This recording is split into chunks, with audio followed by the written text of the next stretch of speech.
찬송가 266자입니다. 주의 피로 이룬 샘물 참 깊고 넓도다. 구원하는 크신 능력 다 찬송할지라.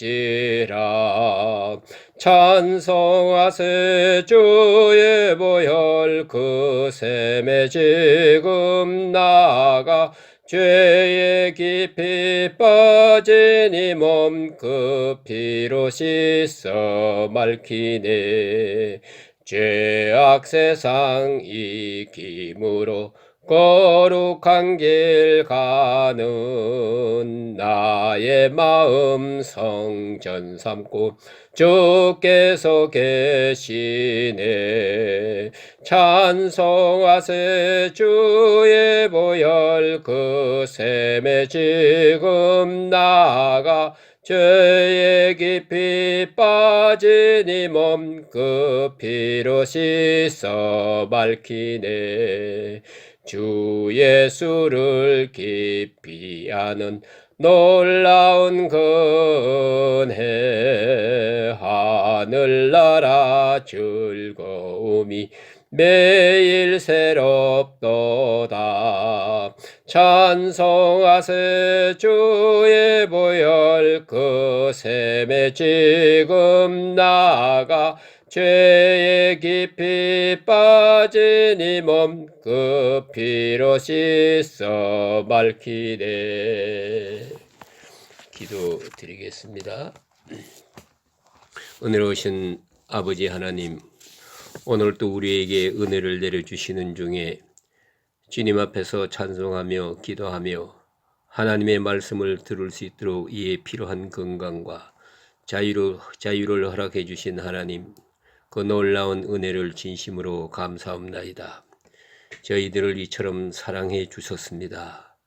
아무것도 모르고 살아오고 있지만은 평탄한 길로 인도하셨고 위험한 일들이 우리 앞에 수없이 지나가고 있지만은 그 모든 것을 피할 수 있게 하셨으며 때때로 쉽게 낙심하고 미련한 사람들입니다마는 하나님께서 힘주셔서 오늘도 이렇게 주님 앞에 첫 시간을 드리며 거룩하게 복되게 하루를 시작하게 하시오니 이 놀라운 은혜를 진심으로 감사합니다.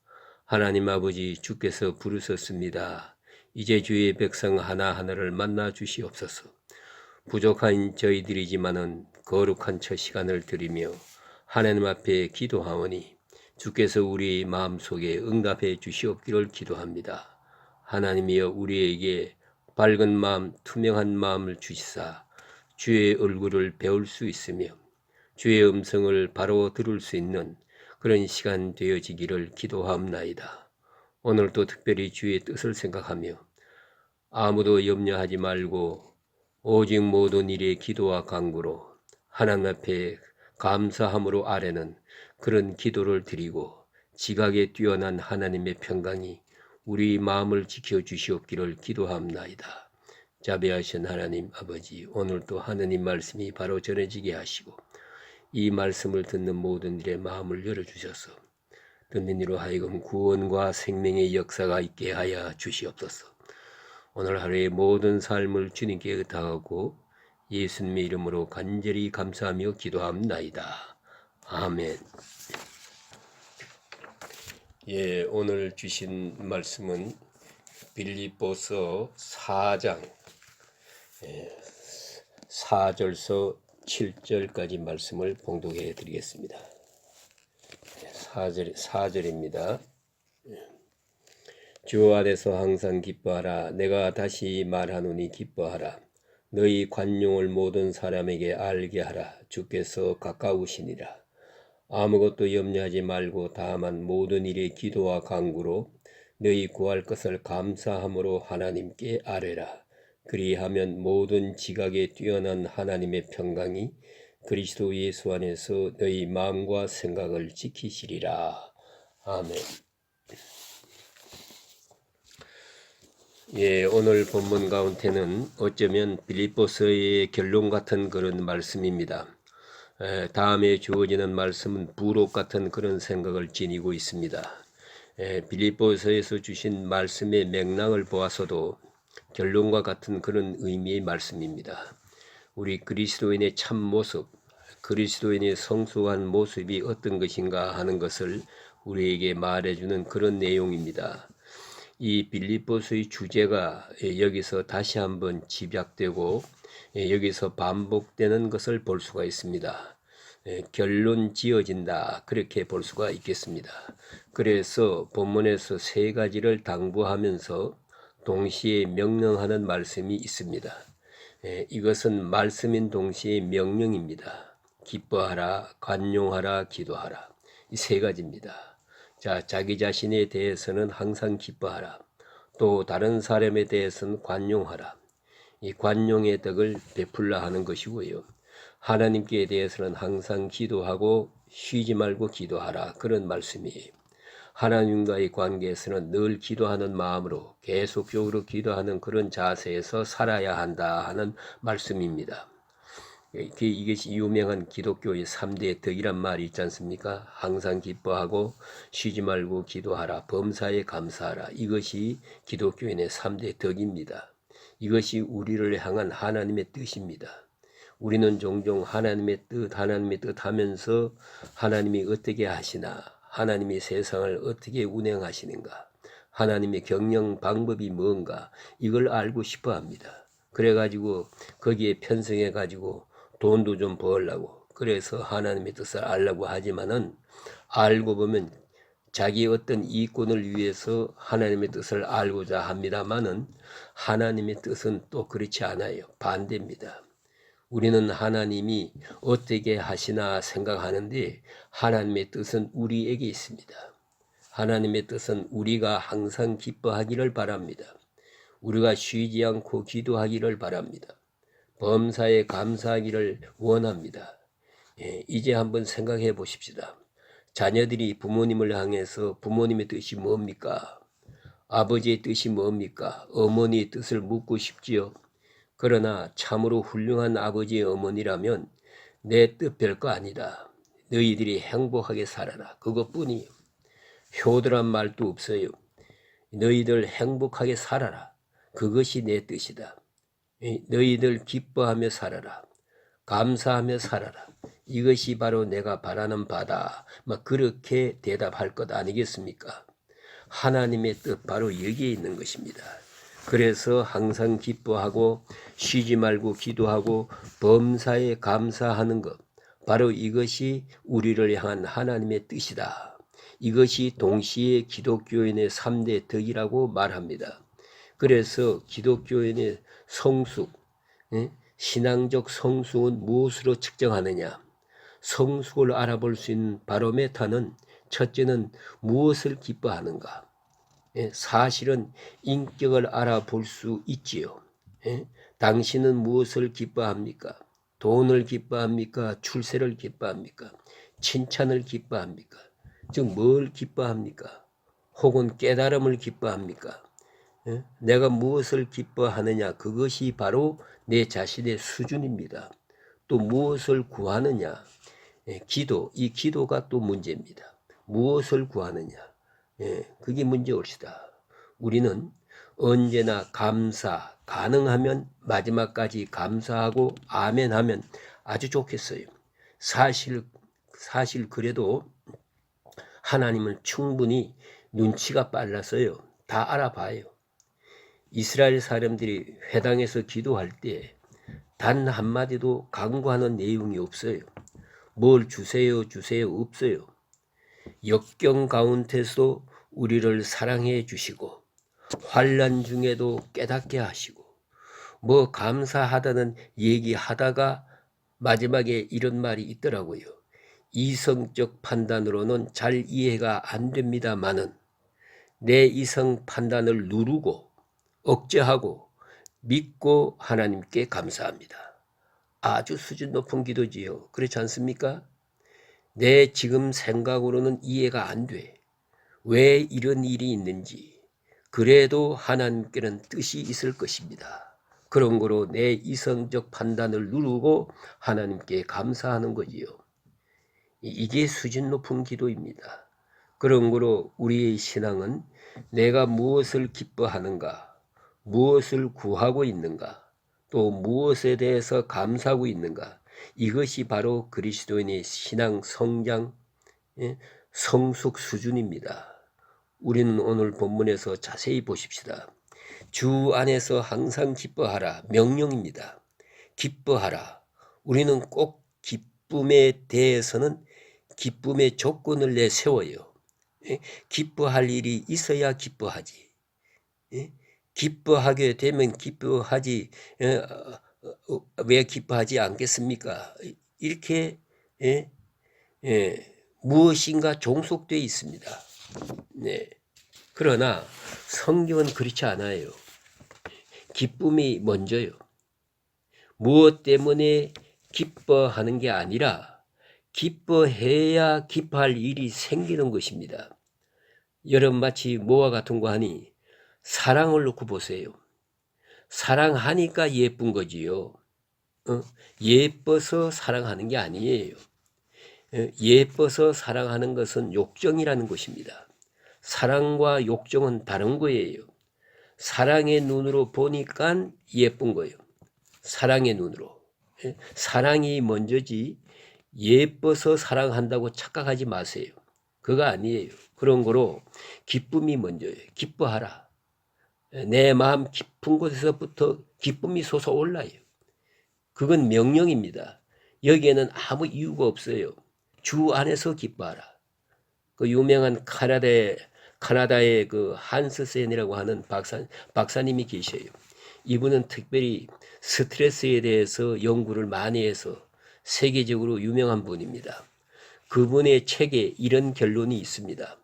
사람은 즐거운 일이 있어서 웃는 게 아니라 웃어서 즐거워진다는 거예요. 때로 우리가 울 때도 있는데 내가 슬픈 일이 있어서 우는 게 아니라 울기 때문에 슬퍼진다는 거예요. 화를 내는 것도 우리는 어떤 이유가 있어서 화를 낸다고 하지만 그게 아니고 내가 속에서부터 먼저 화를 내기 때문에 화나는 일이 생긴다는 거예요. 그걸 잊지 말아야 합니다. 의학적으로 그렇다고 합니다.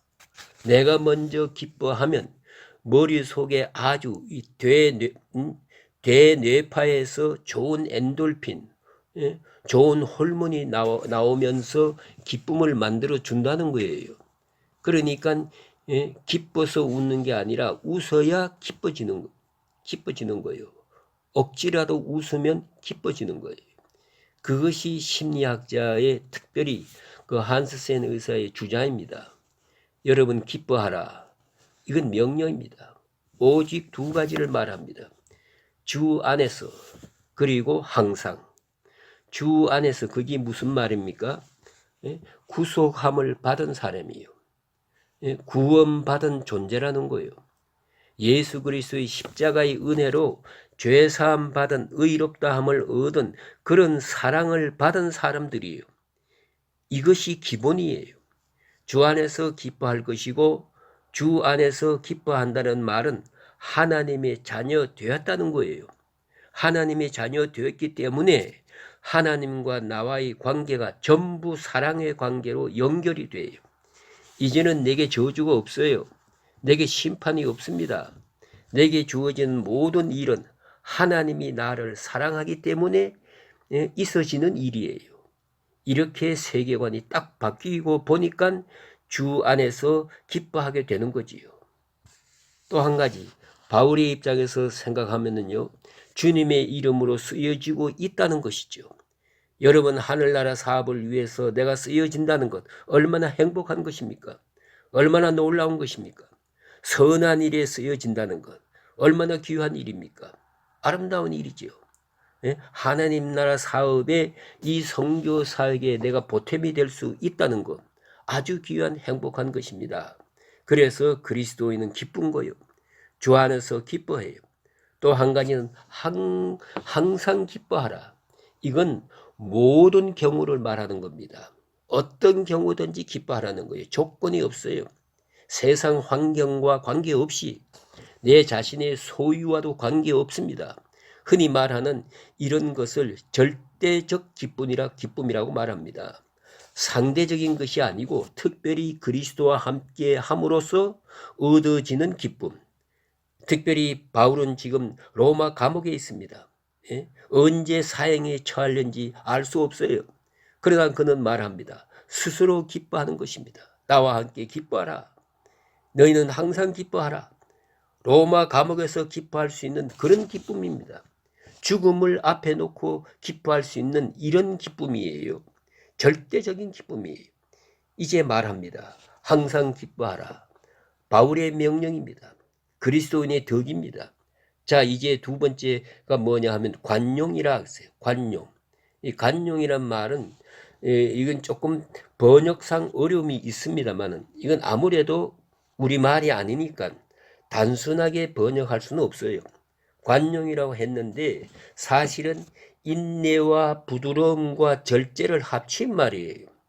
예? 이것은 내가 기뻐서 다음에 오는 이권을 위해서도 아니고 자기 인격을 위해서도 아니고요. 내가 너무 기뻐서 기쁨에 충만하고 보니까 다른 사람의 인간관계에 대해서 여유가 생겨요. 너그러워지는 것이지요. 이게 바로 관용이라는 것입니다. 그 나치 수용소에 갇혀 있다가 용케 살아남은 다 죽을 때 살아남은 두 친구가 있었어요. 예, 그 다음에 얼마 후에 서로 만났습니다. 나치 수용소에서 고생하던 생각, 또 많은 친구, 가족들이 다 죽었는데 그 비참한 생각, 그 얘기를 하면 그 친구 하나가 나는 아무리 생각해도 용서 못해. 저 독일 놈들 용서 못해. 예, 내 눈에 흙이 들어가도 용서 못해. 예, 절대로 용서하지 말. 못하고 말고. 이렇게 그걸 어떻게 용서하나. 그러니까 이쪽 친구가 그걸 뭐 기억하고 있나. 그 끔찍한 거 다 잊어버리고 이미 지나갔는데 뭘 그러나. 아니야. 어떻게 용서하란 말이냐. 어떻게 잊어버리란 말이냐. 그때 그 착한 친구가 말했어요. 만일 자네가 용서 못하고 잊지 못한다면 자네는 지금도 나치 수용소 감옥에 그냥 있는 것이라는 것을 잊지 말게. 당신은 감옥 밖에 나온 사람이 아니야. 예? 감옥 밖에 나온 사람은 그렇게 생각하는 게 아닐세. 자네는 어째서 아직도 그 감옥에 있는가? 여러분 아셔야 돼요. 그리스도인의 기쁨 이것으로서 다 덮어요. 더 너그럽게 용서하라. 그럴 때만이 기쁨이 참 기쁨이 될 것입니다. 예. 기쁨은 함께 나누는 것이 되는 거죠. 기쁨을. 그래서 이렇게 말합니다. 관용이란 무언가? 관용이란 건 정의요. 그러나 정의보다 더 높은 정의. 그게 바로 관용이라는 것입니다. 예? 옳다고만 옳은 게 아닙니다. 옳은 것 위에 더 옳은 것이 있어요. 예? 똑바로 한다고만 옳은 게 아닙니다. 더 옳은 것이 있어요. 그걸 알아야 합니다. 그런데 이것은 내 마음에 있는 기쁨이 이걸 감당하게 되는 거지요. 예? 넓게 보며 길게 보며 그리고 절대적인 기쁨이 이걸 다 포용하게 됩니다. 그래서 특별히 오늘 이 관용에 대해서 이렇게 말합니다. 주께서 가까우니라. 주님의 재림이 가까웠어요. 이제 서로 싸우겠어요? 서로 비판하겠어요? 예? 이제 서로 따지겠어요? 주님 재림이 가까웠어요. 인간적으로 말하면 죽을 날이 가까워오면 어떻게 되겠습니까? 이젠 너그러워야지요. 이제는 서로 용납해야지요. 그렇지 않습니까? 그런 거로 이제는 너그러워져야 돼요. 마음이 넓어져야죠. 이제는 더 이상 비판할 수 없어요. 주께서 가까우시니라.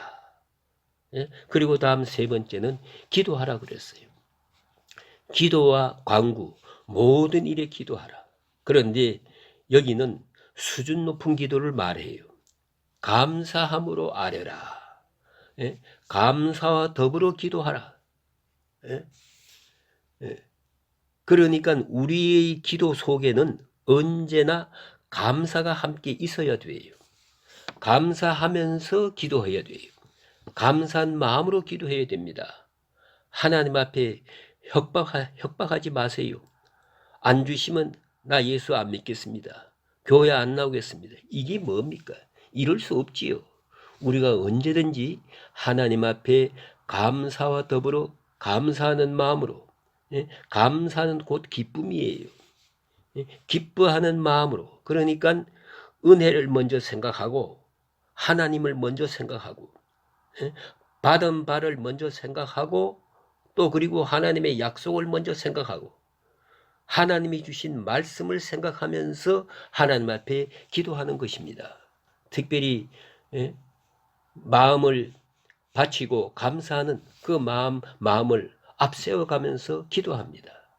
이 기도가 능력이 있다는 것이지요. 그래서 오늘 성경 말씀이 이렇게 기도하면 감사함으로 아뢰라. 염려는 하지 마라. 그리고 기도하는 것입니다. 이 염려라는 것은 아무 소용 없는 것입니다. 자, 보세요. 지난 일을 염려해 보았자 무슨 의미가 있습니까? 그런 거로 과거에 대해서는 특별히 지나간 일에 대해서 있을 데 없는 것 다 잊어버리는 것이 좋아요. 그래서 요새 새로 나온 책 가운데 그런 말이 있는 걸 보았어요. 행복하기 위해서는 얼마간의 건망증이 필요하다. 건망증도 축복입니다. 다 기억하고 있으면요 어떻게 하겠어요. 잊어버릴 만큼 잊어버려야 살지. 또 내일이란 것은 아무리 염려해봐야 있을런지 안 있을런지 보장을 못합니다. 그건 쓸데없는 걱정이고요. 혹 우리 뜻대로 된다 안 된다 하지만은 언제는 뜻대로 됐습니까? 괜히 교만한 소리, 뜻대로 되는 일이 몇 가지나 있었어요. 그래도 고집을 부리십니까? 걱정할 건 못 돼요. 자신을 내세운다는 것부터 무모한 일이 없습니다. 그런 거로 아무도 이것도 다 버려야 되는 거예요. 하나님 앞에 완전히 맡기지 못했을 때 염려가 많아요. 전적으로 위탁하고 나면 걱정할 것도 없습니다. 특별히 자기 생각을 믿는 것보다 어리석은 일이 없어요. 그래 그 우쭈무라 간조의 유명한 말이 있지 않습니까? 나이 많아서 하나님 앞에 기도했습니다. 내가 젊었을 때부터 기도했는데 내 기도를 응답해 주지 아니하신 것을 감사합니다. 내가 기도한 대로 되었더라면 나는 아무 상 못 쓸 사람이 될 뻔했습니다. 여러분 이것이 믿음이 있는 기도요. 내가 생각하는 대로 된다고 그게 됩니까? 안 되길 잘 됐지. 그렇게 생각할 수 없겠어요? 그런 거로 염려할 것도 없습니다. 특별히 실패할까 염려하고 병들까 염려하고 그 염려하면 오히려 건강한 사람도 병들지요. 이게 다 잘못된 것입니다. 아무것도 염려하지 말라. 그리고 염려할 만한 거리가 있다면 기도하라. 기도하되 먼저 감사하면서 기도하라. 감사하는 마음을 앞세우면서 기도하라. 그리하면 하나님이 응답해 주십니다. 여기 응답에 대한 아주 대단히 중요한 신학적 해답이 있습니다. 모든 지각에 뛰어난 이게 무슨 말입니까? 내 생각보다 넘치는 거예요. 지각에 뛰어난 것이에요. 하나님의 능력은 나보다 높아요. 하나님의 지혜는 나보다 커요. 하나님의 사랑은 내가 생각하는 것보다 훨씬 더 크고 위대한 것이지요. 지각에 뛰어난 내가 생각하는 것보다 크게 응답하십니다. 하는 것이고요. 또 하나님의 평강이 그랬어요. 평강의 길로 샬롬의 길로 인도하십니다. 이 샬롬은 영적, 지식적, 정신적, 도덕적 그리고 물리적인 것까지 다 포함한 것입니다. 종합적인 것이에요. 샬롬.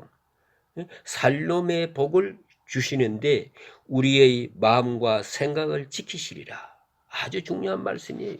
마음과 생각. 그러니까 1차적으로 응답은 마음에 오는 것입니다. 사건 속에 있고 역사 속에 있고 현실 속에 응답이 있지만은 먼저 내 마음이에요. 즉 깨달음을 주시는 거예요. 이걸 아셔야 됩니다. 내 마음과 생각을 지키시느니라. 마음과 생각을 지켜서 이것이 하나님의 사랑이라고 가르쳐 주셔요. 그래서 모든 기도의 응답은 한마디로 통합니다. 내가 너를 사랑한다. 그것만 들려지면 됩니다. 자, 병 들었어요. 좋아요. 이대로 죽어도 좋아요. 내 귀에 들려옵니다. 내가 너를 사랑한다. 만족해요. 그대로 조용히 하나님 앞으로 갈 수 있을 거예요. 모든 기도의 응답은 딱 한마디예요. 내가 너를 사랑한다. 그 사랑을 내가 깨닫게 돼요. 내가 생각하게 돼요. 그 사랑으로 내 초점을 맞추게 돼요. 나의 마음과 생각을 지켜주십니다. 이것이 1차적인 응답입니다. 우리가 눈물과 고통과 억울함을 품고 기도로 시작했습니까? 기도하는 가운데 마음이 편안해져요.